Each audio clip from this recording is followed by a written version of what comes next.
Kita terhubung dengan pengamat Timur Tengah Dina Sulaiman. Selamat pagi, Bu Dina. Iya, selamat pagi, Mas Anggi.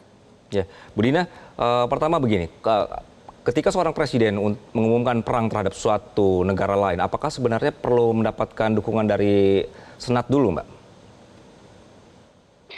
Iya, seharusnya memang perlu mendapatkan dukungan dari parlemen ya. Ya. Dan menurut saya ini tindakan sepihak Trump yang mengabaikan suara dari dalam negeri sendiri, terutama opini publiknya ya, yang banyak sekali aksi-aksi demo sudah berlangsung di Amerika Serikat selama beberapa hari terakhir yang menolak perang terhadap Iran. Saya pikir ini pasti akan mendapatkan kecaman keras di dalam negeri sendiri maupun secara internasional karena ini betul-betul pelanggaran pasal 51 PBB ya. Seharusnya sebuah negara tidak boleh melakukan agresi dan negara yang yang menjadi korban dari agresi ini kalau menurut pasal 51 itu berhak untuk melawan, dan dalam hal ini Iran punya hak sepenuhnya untuk melakukan pembalasan sebagai bentuk pembelaan dirinya. Oke, Bu Dina, apakah negara-negara lain akan diam melihat Amerika kemudian ikut serta dalam konflik ini, terutama untuk negara-negara yang biasanya ada berhubungan baik dengan Iran? Kalau dari pernyataan-pernyataan sebelumnya kan sudah jelas ya, Putin baik Xi Jinping juga itu sudah memperingatkan Amerika Serikat untuk tidak terlibat dalam perang ini. Dan memang buat mereka ada kerugian besar juga seandainya Iran kemudian juga membalas dan mengimplementasikan apa yang selama ini sudah disampaikan oleh Iran ya. Kalau dia diserang, Iran akan menutup Selat Hormuz misalnya. Nah, kalau Selat Hormuz ditutup, Cina juga akan mengalami kesulitan ekonomi juga karena banyak sekali suplai dari minyak dan gas dari Timur Tengah yang memang ditujukan ke China. Sepertiga suplai minyak dan gas dunia itu kan lewat Selat Hormuz. Kita juga di Indonesia juga akan kena imbasnya, dan saya pikir China dan Rusia akan melakukan upaya maksimal ya untuk menekan Amerika Serikat untuk iya, deeskalasi. Cuma kan pertanyaannya dari sisi Iran ini kan dia punya kepentingan juga ya untuk mempertahankan deterrence-nya. Kalau seandainya serangan Amerika Serikat ini didiamkan saja, maka situasi perang akan tidak seimbang lagi ya. Artinya Iran kehilangan daya deterrence-nya, seolah-olah membiarkan saja tanah airnya diserang padahal sebelumnya sudah memberikan ancaman. Saya pikir Iran pasti akan melakukan serangan. Mungkin yang paling dekat sasarannya tentu adalah pangkalan-pangkalan militer Amerika Serikat di Timur Tengah ya. Kita tahu di Suriah ada 3, di Irak Ya. ada 2, kemudian ada di Qatar, ada di Jordan, ada di Uni Emirat Arab, ada di Oman, ada di Kuwait. Jadi banyak sekali pangkalan militer Amerika Serikat di Timur Tengah dan semua itu dalam jangkauan rudal-rudal Iran. Baik, Bu. Jadi kita tahu bahwa di wilayah Timur Tengah ini beberapa pangkalan Amerika Serikat itu sangat dekat dengan wilayah Iran begitu ya. Dan kita sudah mendengarkan pernyataan dari Iran bahwa mereka akan menyerang semua pangkalan Amerika Serikat yang berada dalam jangkauan mereka. Dalam kondisi seperti ini, Ibu Dina, apakah akan merubah situasi dan juga peta kekuatan di Timur Tengah? Ya, seandainya memang ini terjadi, misalnya Iran betul-betul melakukan serangannya dan juga Iran dibantu oleh sekutu-sekutunya di kawasan. Kita tahu Ansarullah Yaman sudah menyatakan akan membantu Iran seandainya Iran diserang oleh Amerika Serikat. Hizbullah Lebanon juga yang berbatasan langsung dengan kawasan pendudukan sehingga dia bisa membantu Iran dengan cara menyerang Israel. Kemudian Resistance of Iraq itu juga sudah menyatakan dukungan. Dia bisa menyerang pangkalan militer ini ya Amerika Serikat di Irak yang ada 2 dan ada di Suriah 3 juga. Nah, sementara itu seandainya serangan terjadi ya ke negara-negara Timur Tengah yang menjadi tuan rumah bagi pangkalan-pangkalan militer Amerika Serikat, itu juga akan berdampak buruk pada ekonomi mereka semua. Jadi istilahnya ini ya, kalau dindingmu dari kaca gitu, jangan jangan ngelempar dindingnya orang. Nah, itu peribahasa ini bisa diterapkan juga ke negara-negara Teluk ini. Mereka mereka sadar sekali bahwa dinding mereka dari kaca, kalau di apa dilempar dari pihak luar itu akan jatuh, artinya ekonominya akan runtuh, sehingga memang selama ini mereka sangat khawatir kalau Amerika Serikat betul-betul melancarkan serangan ke Iran. Sehingga ya buat negara-negara Teluk ini juga problem besar. Kemungkinan mereka juga akan segera Audio floor. memberikan atau melakukan pendekatan kepada Iran agar kepentingan mereka tidak diserang oleh Iran.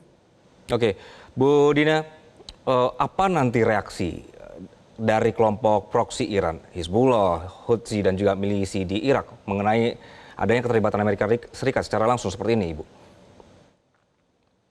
Ya, yang seperti sudah mereka sampaikan selama ini ya, mereka akan melakukan serangan kepada kepentingan Amerika Serikat di kawasan. Kalau dilihat dari posisinya yang terdekat itu Irak, ya di Irak itu ada pangkalan militer Amerika Serikat dan ada ribuan serdadu Amerika Serikat di Irak maupun di Suriah. Nah, itu adalah sasaran tembak Ubah. yang mudah bagi mereka karena dekat. Terus kalau ini ya Hizbullah, kita tahu beberapa waktu terakhir memang seperti ini ya seperti tidak ada aktivitas serangan ke Israel, tapi sebenarnya mereka terus melakukan konsolidasi kekuatan pasca terbunuhnya Sekjen Hizbullah Said Hasan Nasrallah, dan mereka sangat mungkin saat ini kekuatannya sudah terkonsolidasi lagi dan sudah siap untuk kembali menyerang Israel. Dan ini buat Amerika Serikat yang doktrin kebijakan luar negerinya adalah mengamankan Israel, itu juga akan menjadi pilihan yang sangat berat ya. Ini katanya mau melindungi Israel, tapi dengan cara menyerang Iran, justru keamanan Israel akan semakin terancam karena Hizbullah sudah bersiap-siap untuk membantu Iran. Dan kalau di Laut Merah itu Yaman itu juga sudah menyatakan bahwa akan mengintensifkan serangannya ke Israel. Artinya buat Israel ini betul-betul pertaruhan besar. Makanya berita yang dirilis oleh pihak Iran ya hari ini yang saya baca, di Israel sendiri sebenarnya sudah diumumkan adanya ini ya penutupan aktivitas karena mereka sudah mengkhawatirkan adanya intensitas serangan baik dari Iran langsung maupun dari sekutu-sekutu Iran di kawasan. Baik, Ibu Dina, saya kembali ajak Anda untuk mendengarkan pernyataan dari Donald Trump seputar serangan ini. A short time ago, the U.S. military carried out massive precision strikes on the three key nuclear facilities in the Iranian regime: Fordow, Natanz, and Esfahan. Everybody heard those names for years as they built this horribly destructive enterprise. Our objective was the destruction of Iran's nuclear enrichment capacity and a stop to the nuclear threat posed by the world's #1 state sponsor of terror. Tonight, I can report to the world that the strikes were a spectacular military success. Iran's key nuclear enrichment facilities have been completely and totally obliterated. Iran, the bully of the Middle East, must now make peace. If they do not, future attacks will be far greater and a lot easier. Ya, Bu Dina, ada tanggapan mengenai pernyataan dari Trump barusan, Mbak? Iya, menurut saya ini pelanggaran luar biasa ya terhadap piagam PBB, dan kita tahu Amerika Serikat kan justru pemegang hak veto di PBB, artinya negara yang dianggap punya posisi paling penting di PBB, tapi justru memberikan contoh pelanggaran terang-terangan kepada piagam PBB sendiri, terutama pasal 2 ya terkait larangan untuk menggunakan kekerasan terhadap sesama negara anggota PBB. Dan kalau kita baca tweetnya juga ya di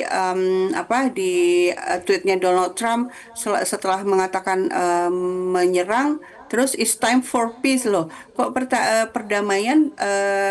Kenapa kok dia menawarkan perdamaian justru setelah melakukan serangan bom? Justru ini yang betul-betul di luar logika dan pelanggaran hukum internasional. Sebenarnya kan kalau kita lihat akar masalahnya apa sih? Kenapa kok Iran berseteru dengan Israel? Mengapa kok Israel menyerang Iran? Apakah ini masalah nuklir? Tidak. Jadi Amerika Serikat juga menyatakan, ya Trump menyatakan menyerang situs nuklir Iran seolah-olah ini problemnya atau akarnya adalah Iran membuat senjata nuklir padahal IAEA itu dalam laporannya tidak pernah menyatakan adanya indikasi pembuatan senjata nuklir oleh Iran. Jadi tidak ada bukti sama sekali adanya senjata nuklir. Jadi persoalannya bukan nuklir. Persoalannya sebenarnya adalah di Palestina karena Iran berkeras selama ini selama puluhan tahun untuk menyuplai senjata, dana dan teknologi militer ke milisi-milisi perjuangan Palestina. Itulah yang menyebabkan Israel ya selalu berusaha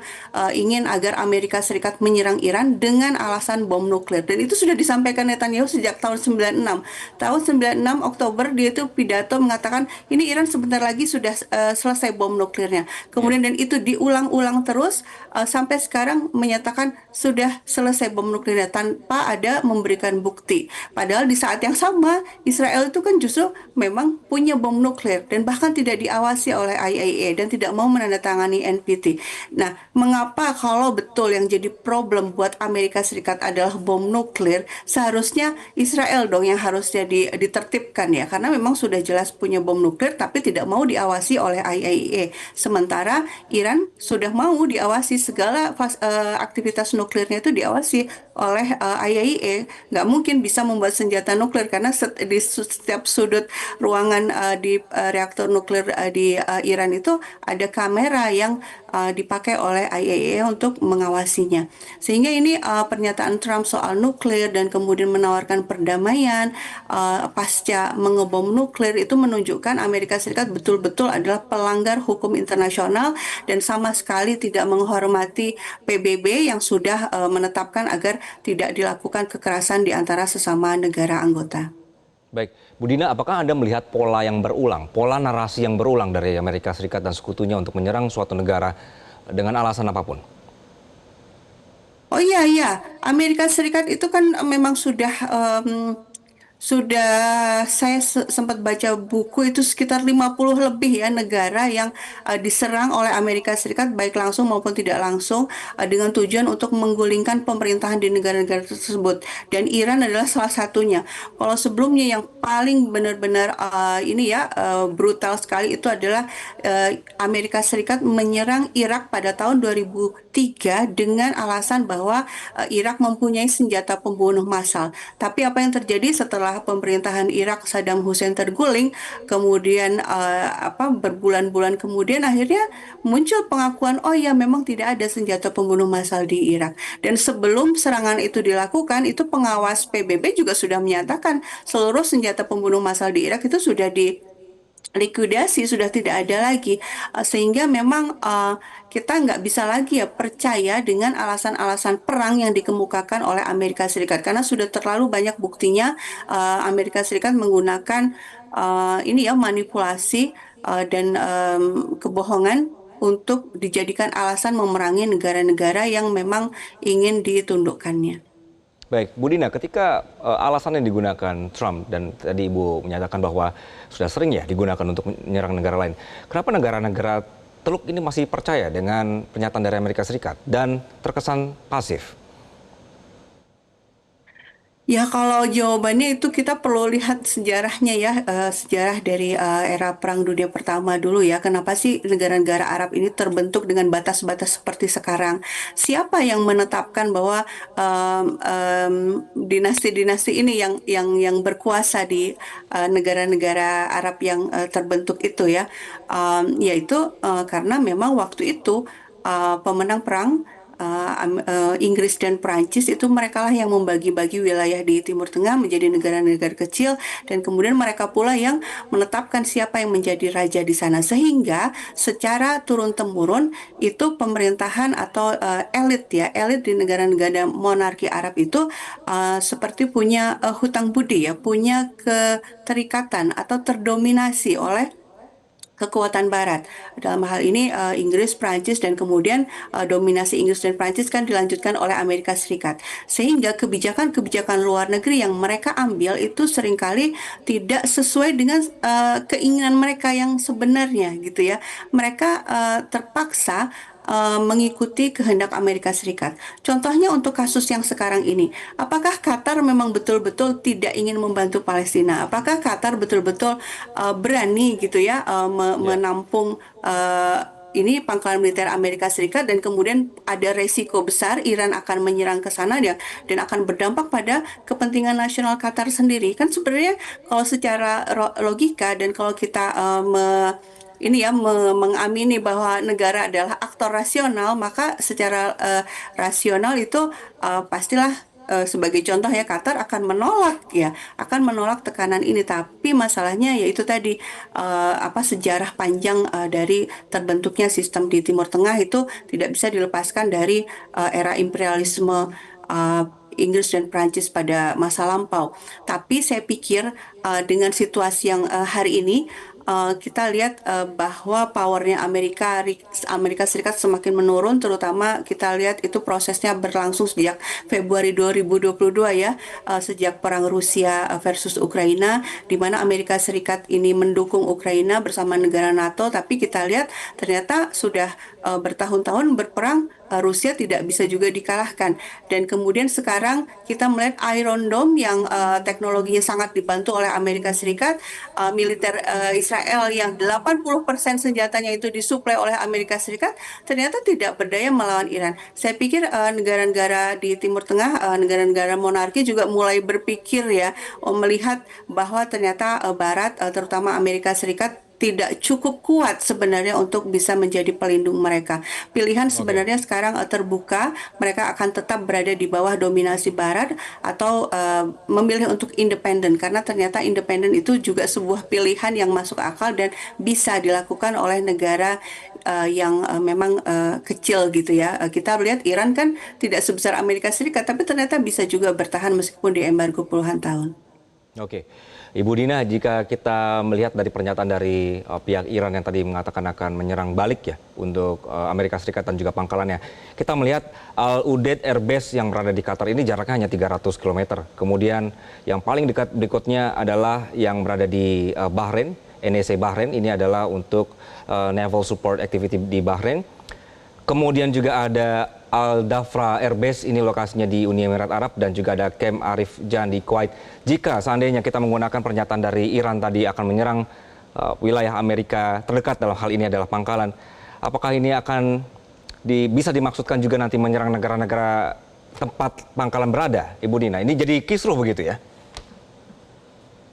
Iya, saya pikir sebelum itu terjadi, itu upaya-upaya diplomatik pasti sudah ini ya dilakukan dengan cepat ya oleh Oke, negara-negara Teluk ini.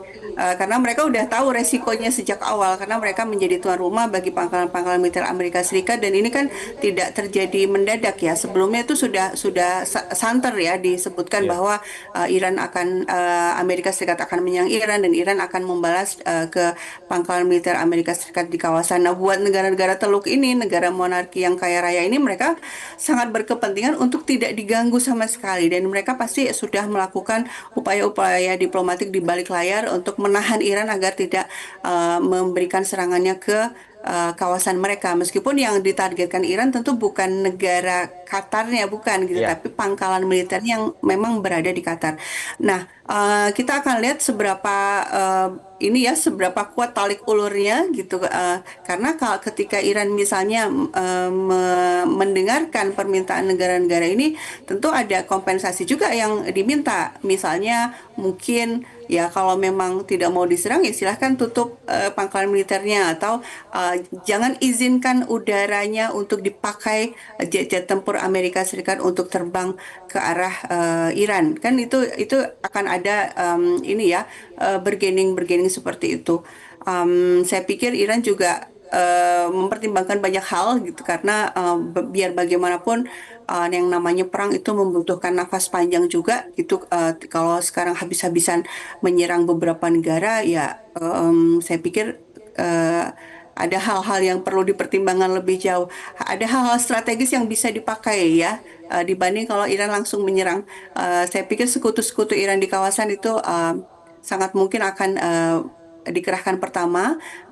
Atau juga seperti yang terjadi sebelumnya, Iran juga akan memberikan serangan simbolik juga ke pangkalan militer Amerika Serikat. Dulu kan pernah ya menyerang pangkalan militer Ain al-Assad di Suriah.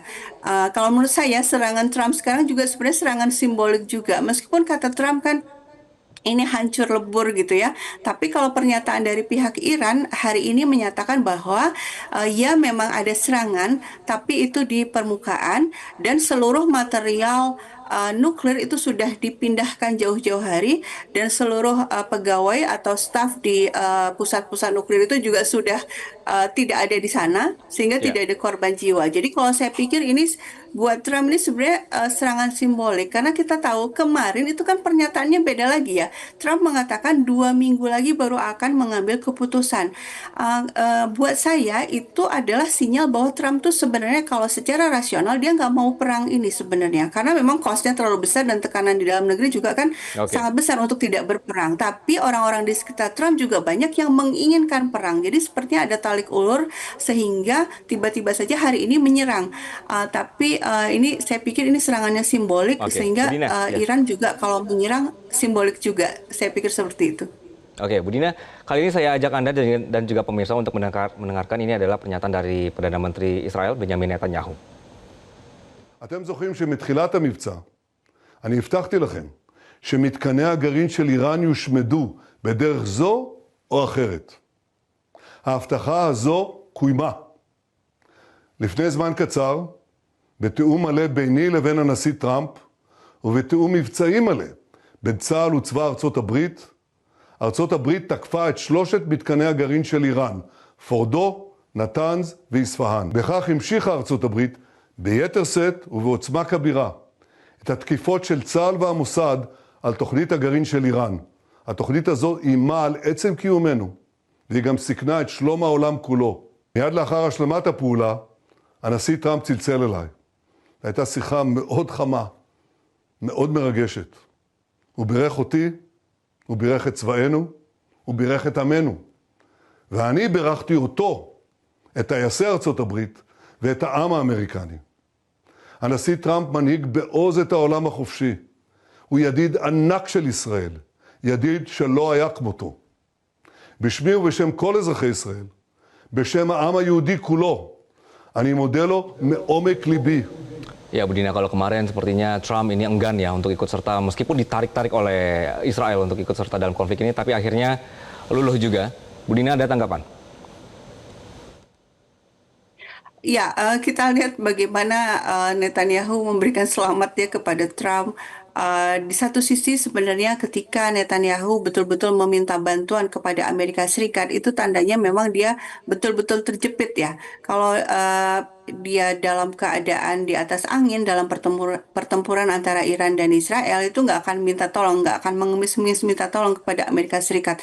Berarti ini memang ada kesulitan yang dialami oleh Israel dan kalau kita lihat ini ya hitung-hitungan kapasitas militer kedua negara Iran dan Israel seberapa besar cost yang dikeluarkan oleh kedua negara seandainya perang berlangsung lama itu sebenarnya Israel meskipun disebut-sebut sebagai kekuatan militer yang terbesar di Timur Tengah, tapi karena cost yang dikeluarkannya sangat besar, seandainya terus ini ya berperang melawan Israel kan menurut Bank of Israel itu 1 miliar US dollar loh, per hari itu 1 miliar dia harus keluar selama perang ini.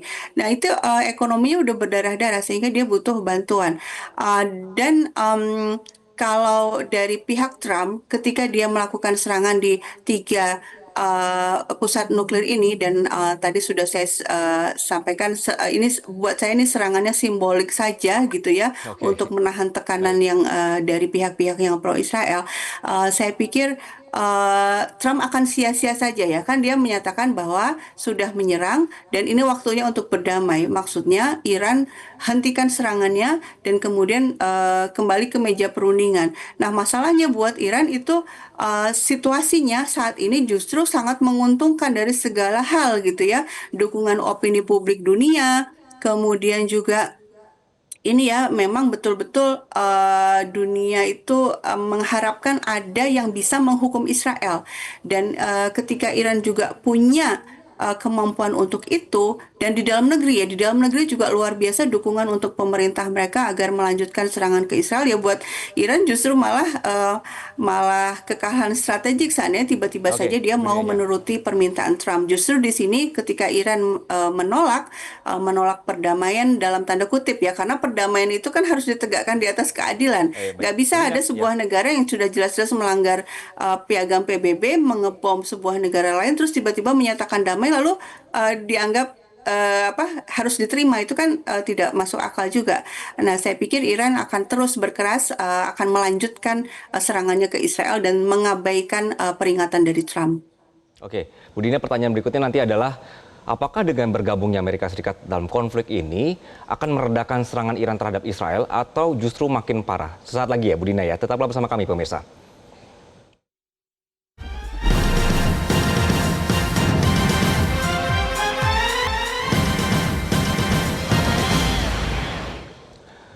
Kembali dalam Breaking News pemirsa dan kami masih terhubung dengan Ibu Dina Sulaiman, pengamat kawasan Timur Tengah. Bu Dina masih bersama kami, Ibu. Ya, Ya, Bu Mas Dina. Anggi.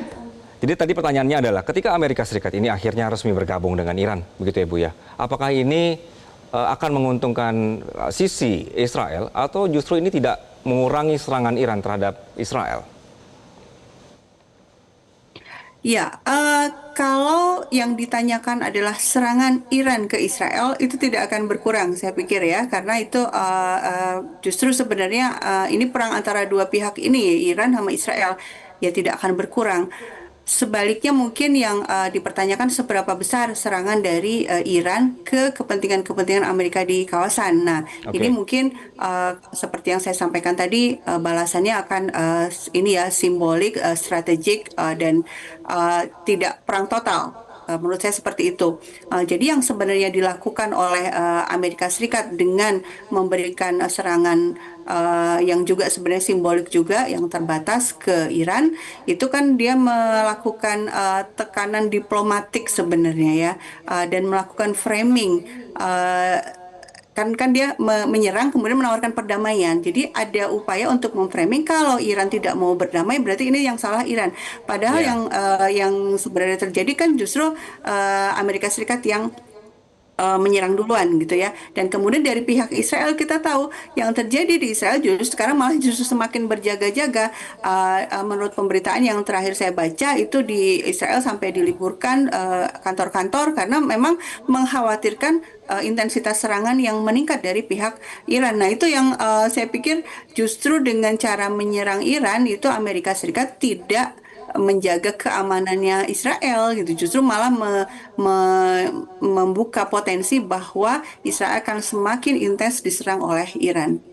Oke, jadi keberadaan Amerika Serikat dalam konflik ini yang tadi Ibu sebutkan sebagai hanya simbolik sebenarnya untuk nakut-nakuti Iran begitu ya. Apakah memperkuat Israel? Ya kalau secara rasional enggak ya, Oke. bukan memperkuat, cuma memang saya pikir seperti ini situasinya. Donald Trump ketika dia mau mengambil keputusan perang, itu kan seharusnya dia minta izin dulu dari Kongres, tapi dia Ya, tidak betul. minta izin dulu dari Kongres karena kemungkinan besar juga akan ditolak oleh Kongres karena memang di dalam negeri itu opini publiknya yang lebih kuat adalah tidak berperang karena cost-nya terlalu besar. Ya. Tapi di satu sisi Israel juga dapat tekanan kan dari pihak-pihak yang pro Israel sehingga Amerika Serikat terpaksa melakukan serangan simbolik ini. Nah, tapi dampaknya ke Israel sebenarnya nggak ada gitu ya. Justru Iran nggak akan berhenti menyerang Israel. Justru malah sekarang malah semakin tambah lagi alasannya ya untuk mengintensifkan serangannya ke Israel karena Iran kan sudah mengatakan jangan ada yang membantu Israel nih. Kalau ada yang membantu, dia akan meningkatkan serangannya.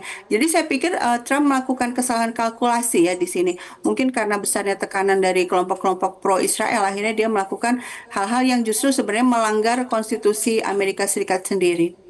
Oke, sekuat itukah Ibu Dina lobby-lobby dari pihak Israel untuk meminta Trump akhirnya ikut serta menyerang Iran?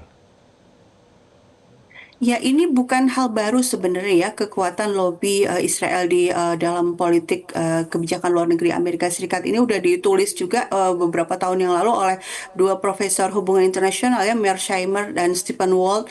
Itu mereka mengatakan bahwa banyak sekali kebijakan luar negeri Amerika Serikat yang sebenarnya tidak sesuai dengan kepentingannya rakyat Amerika Serikat, bangsa Amerika Oke. Serikat, tapi tetap dipilih demi kepentingannya Israel. Nah, kemudian Prof. Mearsheimer menyatakan di bukunya itu bahwa kenapa kok sampai ada keputusan-keputusan yang tidak rasional seperti ini? Ya, jawabannya adalah karena besarnya pengaruh dari ke kelompok-kelompok lobby Israel di dalam negeri.